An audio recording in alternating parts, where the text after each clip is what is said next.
हमारे खुफिया जराए mister x ने कंप्रोमाइज की वजह पूछी तो जियाउल्लाह खान जतोई ने जवाब दिया। नाज़रीन, इसका मतलब ये हुआ कि जनाब जावेद औलख साहब भी जतोई ग्रुप को प्यारे हो चुके हैं। मिस्टर एक्स ने यह भी इंकशाफ किया है कि चंद माह कबल जावेद औलख साहब ने अपने दो करीबी रिश्तेदारों के हमरा सैयद बासर सुल्तान बुखारी से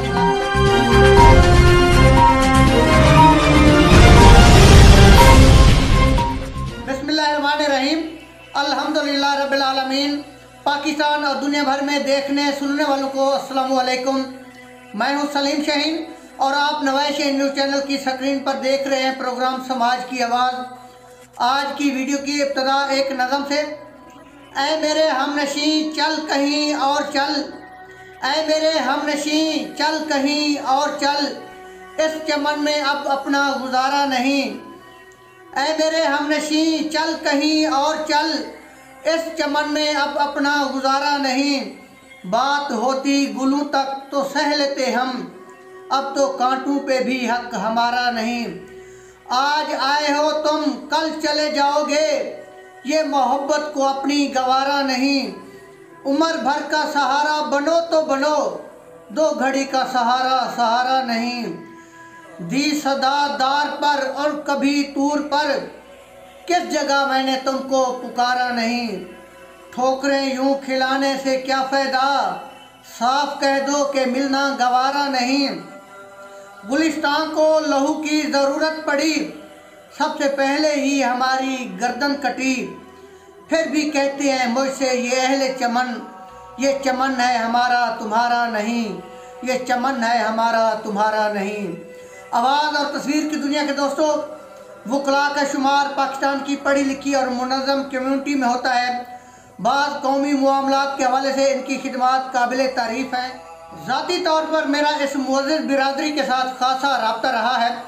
मजमूई तौर पर मैंने इन्हें मुदब्बिर, हमदर्द और शरीफ नफ्स पाया, मगर गुज़श्ता चंद बरसों से कम्यूनिटी में शामिल बाज़ अनासर की वजह से मीडिया और सोसाइटी में वकला के मनफी रूल पर काफ़ी तशवीश पाई जाती है।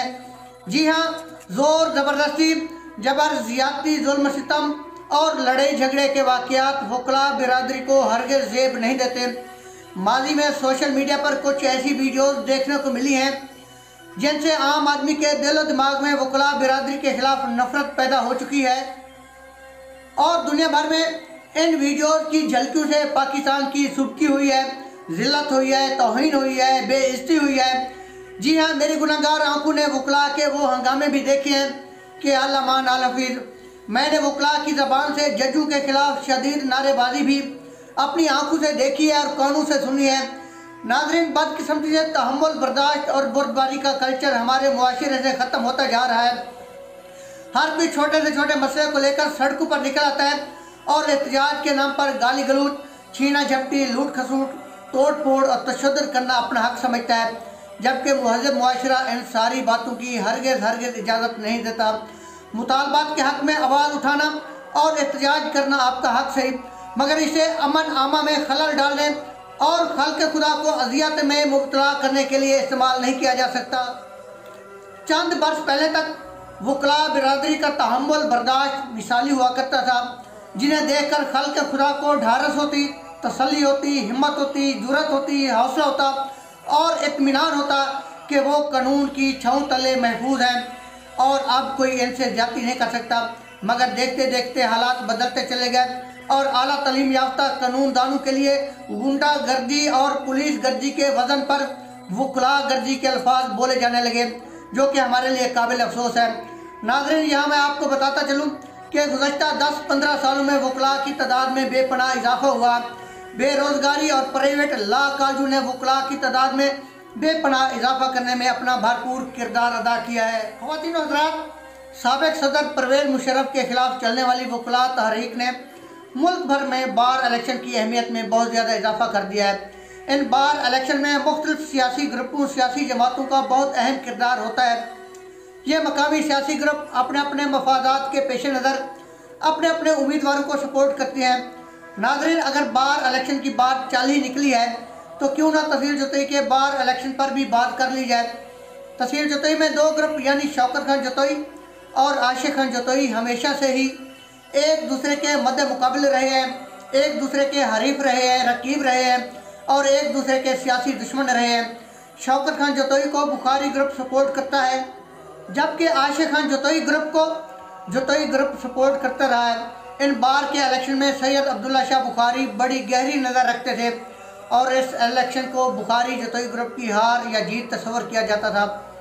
इलेक्शन 2023 में एक दिलचस्प खेल खेला गया है, जिसकी तफसील कुछ यूँ है कि बुखारी ग्रुप की तरफ से जावेद ओलख साहब उम्मीदवार थे, तो जतोई ग्रुप की तरफ से राना अरशद साहब सदारत के उम्मीदवार थे।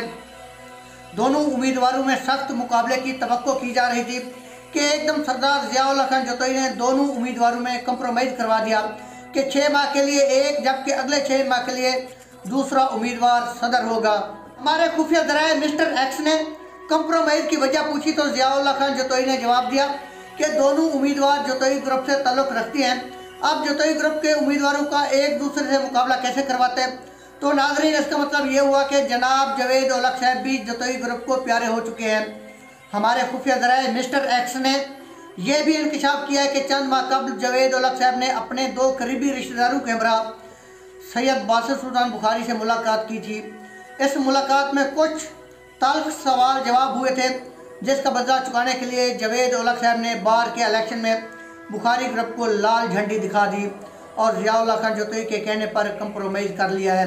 बार के इलेक्शन में बुखारी ग्रुप का मोराल डाउन हुआ है।